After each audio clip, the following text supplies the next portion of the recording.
please understand the following. Being nice is ROI positive. It is traveling, it is being known, it is leverage. The ability to be not nice, politicking, on the defense, always wins up front, which is why people are seduced by it. But it never wins the long game. You're winning the sprint for about 40 seconds, but you never win the marathon of what's being played here. It is now compounded because information about us travels at a level we've never seen before. Being a dick in Portland in 1974 was super fine because you could move to Minnesota. That information now travels with us at scale. You don't even want to know how much of a jerk your great-great-grandfather was. All that stuff is lost in history. All of our baggage, here forever. The biggest thing I remind people when they go on tilt, whether it's politics or life or whatever, is just remember, everything you're saying is going to be there forever. Everybody in this room is going to have a conversation with their granddaughter, and they're gonna have to explain their points of view on everything. Now forget politics, life, everything. And so I'm fascinated by this dynamic. I think it's a super interesting time, and I really wanna, not inspire, you know, it's really funny. I think about I don't really get a super high to inspire or make like a fun event. I get a super high on the emails I read on the way out to this flight this morning. The people that were in an audience, the guy who just told me backstage that when he saw me speak 2 years ago, quit his job and went on the offense. I'm in it for one thing, legacy. I'm in it for one person sitting here emailing me in 6 years and saying, you know, I was a little fancy as a manager until you came to Portland. I was a little high on myself and thinking I was special. I was building towards the wrong path that wasn't gonna be historically correct.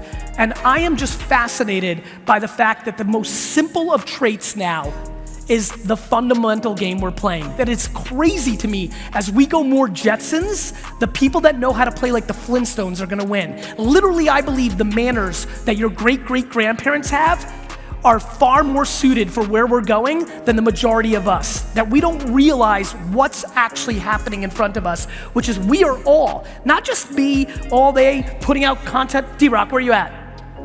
Yo, not just fucking having a weird dude following you around full time, filming you.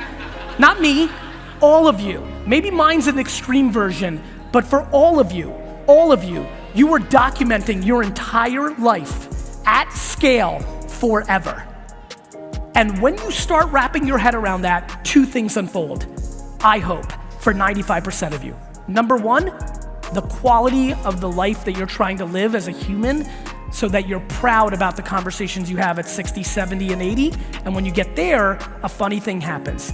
As you push yourself to be a better fucking human being, better things start happening for you in your actual selfish business wants and needs.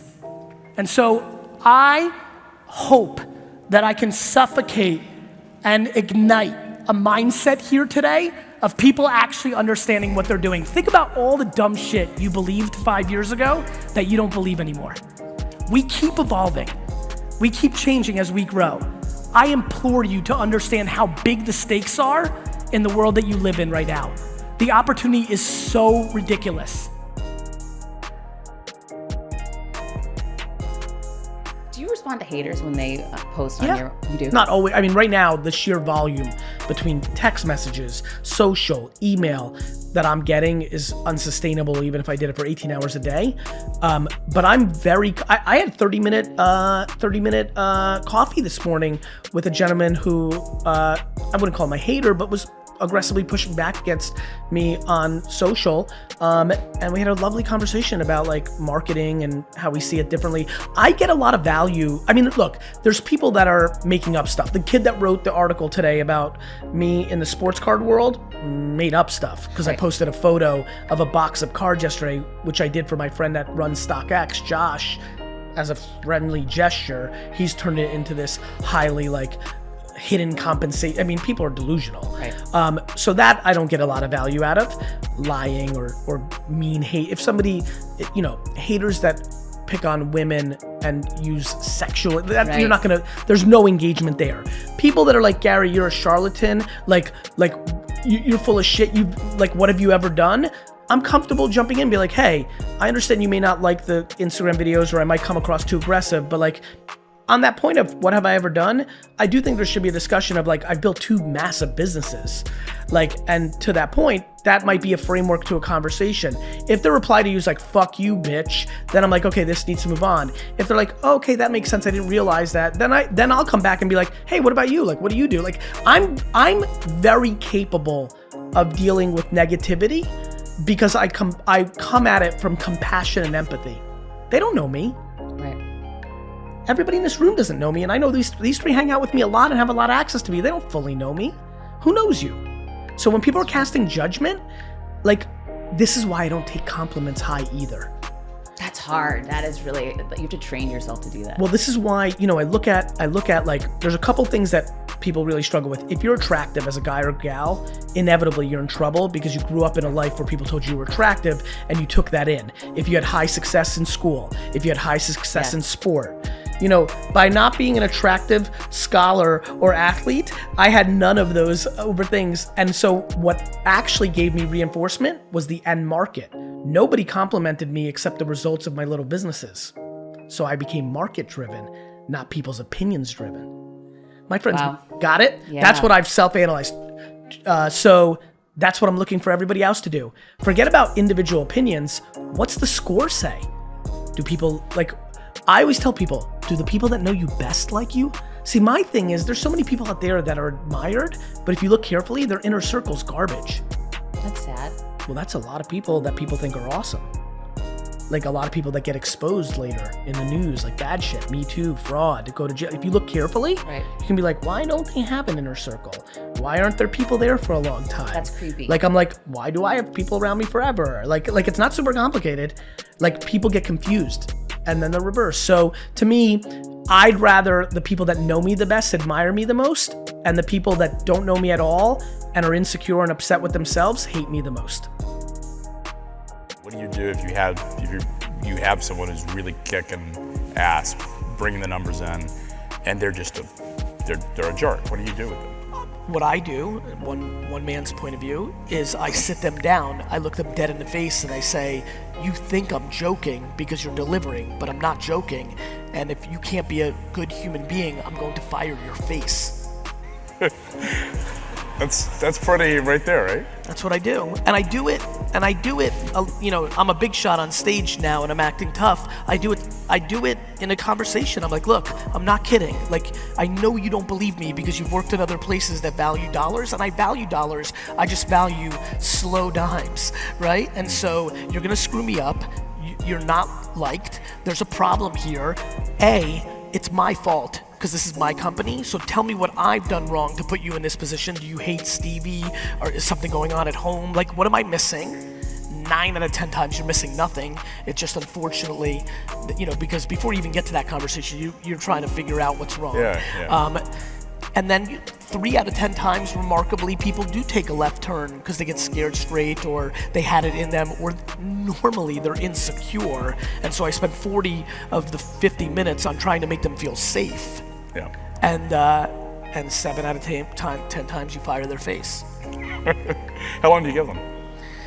It's funny, it's run the gamut. And when I think about these 25 conversations as we're talking right now, one makes me laugh because I gave them 24 hours, because literally the next day they were ridiculous. Yeah. Other times it's been a couple weeks, a couple months, not usually more than 2 months after that conversation for me, but everybody has their own tolerance. It's remarkable what happens when you make that decision. The buy-in from the rest of the crew that you knew, because most employees think that the big boss, that she or he have no idea what's actually going on, that they live in an ivory tower, that they don't know what's going on in the details, that employee's tricking them, that they're looking the other way because of money. So when you deliver on culture, the buy-in in the macro is remarkable, and what it does for the business is extraordinary. I'm a pot-committed buyer of this thesis that you have to fire the best performers that are destroying. How do you, as a leader, motivate your team to be just as hungry and passionate as you are, and make them want to bust ass just as hard? I don't. I think it's crazy for CEOs and owners of things to expect their staff to bust their ass and be as hungry as them, because when you own something, it's different. And so what I do is I try to motivate by meeting each and every one of them. The reason you've seen it, that I meet with all of them and do those meetings, is I don't need that. I wanna buy the New York Jets. I need like $7 billion fucking dollars. I work 18 hours a day. I wake up at 4:30 to be here today. I'm going back on the red eye. This was originally, I was supposed to sleep here. Nope, I need to get 3 meetings in tomorrow. I'm taking a fucking bullshit red eye tonight. Like, I don't expect that from others, because most people aren't insane to like have this romantic point of view of like not being able to buy a Jets jersey for 20 bucks when he first came to America to owning the team. I've got a fuck you on me, got it? I don't expect that for anybody else. What I wanna know is what makes every one of them tick. Do you know how many people just wanna make $200,000 a year and have great work-life balance? That's fucking unbelievable. That's fucking hitting the like if you are the kind of person that is obsessed with making $200,000 a year and be able to go to all the sporting events of your wonderful children, that's incredible balance. And if that's what you want, I want to empower you to do that. I think the biggest mistake that leaders make is they expect others to care about their shit as much as they do. That's fucking ludicrous. I want to figure out what you care about, and it's my job to put you in a position to succeed, to be hungry. And if that means seeing every fucking recital of your little Susie, I'm gonna fucking do that for you.